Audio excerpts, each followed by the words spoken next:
Hey everybody, I want to do something else on my channel, and it came to me the other day in a vision, an epiphany. Now, I was just thinking about things that I haven't done, which I probably should have done. Funny how that works out. There's always things that you should have done, but you didn't think about it at the time, but in hindsight you say, man, that was stupid.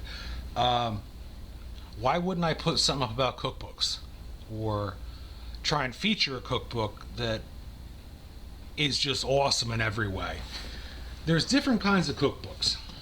There's these boutique cookbooks. These are the ones you get in like the gift shop on vacation. They're cool. They got a lot of nice pictures in them. They design them like children's books. The recipes inside usually all suck. And then you have educational cookbooks. This one was actually a good one. This is a good page turner for a plane ride. About the history of beer and where it came from, how it's made, the brewers, the brewing techniques, and the food that would go with it. This is more of an educational cookbook and something to read. Now, these are more like the cookbooks that I like. Cookbooks that are produced in a locality in different states around the United States. This is the Out of Vermont Kitchens cookbook.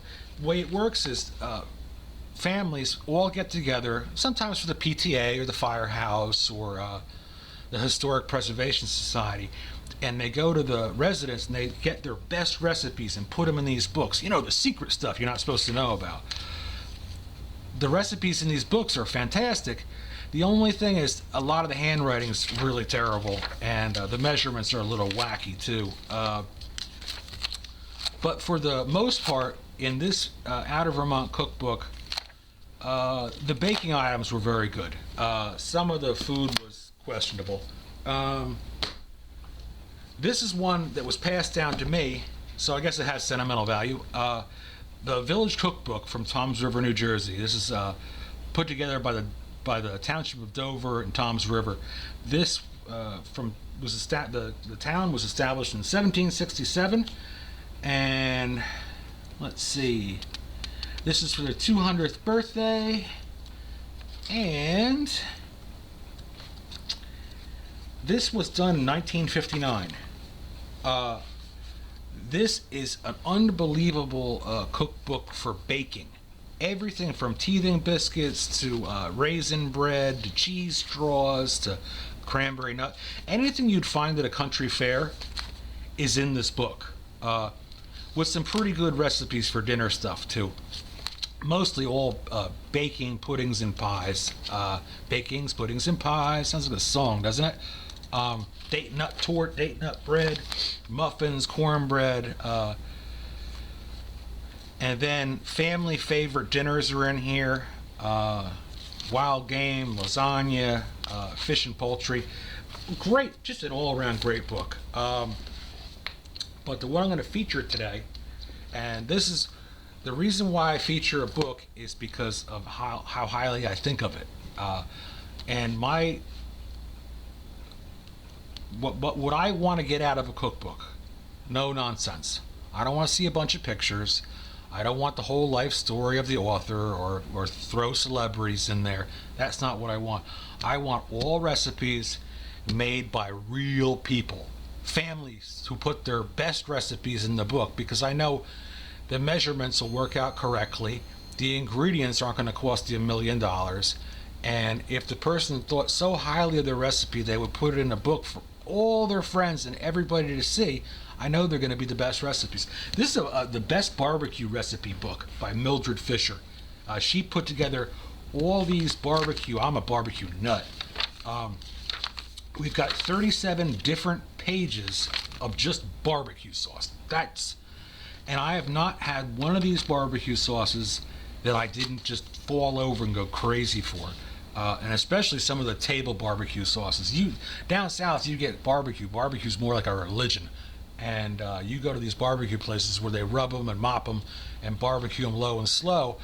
And when you get out to the table, there's a squeeze bottle of table barbecue sauce where you can squirt as much of that stuff on there as you want.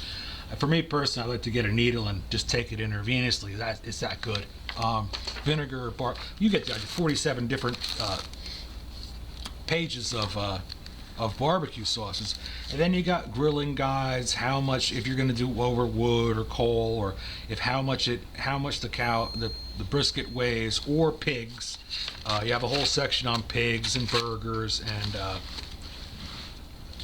roasts, or island stuff. I have not found any recipe out of this book that I just didn't think was unbelievable, and I just didn't even want to share this stuff. It was so good. This was another good one. Brunswick stew, kebabs, hush puppies, corn on the cob on the barbecue, just good old-fashioned. And pickled peaches was another one, and bananas Foster's, off the charts. This is produced by a company called Golden West Publishers, Longview, Phoenix, Arizona. And then they have a whole bunch of other books. These prices go back to the 90s. I've had this since 1995 or 97. So the prices most definitely have changed. But when you buy this book, you can send away. I would imagine they have a website now. They didn't have websites back then. You would mail your check in, or they'd take your credit card, or you could call them on the phone or fax them something, and they'd send it to you. So this would be my pick, seeing that it's summertime and it's already 105 degrees outside today. Best Barbecue Recipes by Mildred Fisher. It has so many different kinds of rubs and mops and table sauces and marinades. If you are really truly into barbecuing, this is what you need to get. This is like the barbecue Bible here. And I don't get, me personally, I like charcoal much better than gas, but where I live, everything's very, very flammable. So you can't really, and it's very windy here, so we have to use gas, and it's a sad day you have to use gas, but it's very convenient. And I use a Weber grill. I just think Weber gas grills are the best gas grills there are, but I won't get into the trash talking other gas grills. But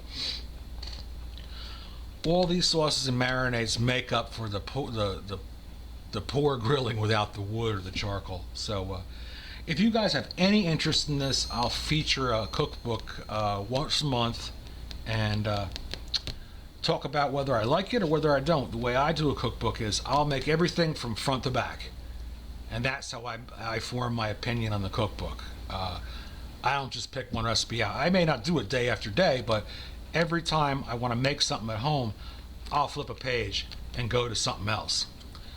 So hopefully you enjoyed this video, and like I said, I try and do different stuff all the time. I don't like my channel just to be stagnant, just one thing. I want to talk about cooking. I want to talk about cutlery. I want to talk about life's lessons. I want to talk about silly stuff, beer and vodka reviews and wine and cheese stuff. I don't think I could give any recommendations on fashion. I've never been a fashionista myself, so I think I won't talk anything about that, and I will do that review on that rag hat this week when it shows up. All right, guys, be safe. Later.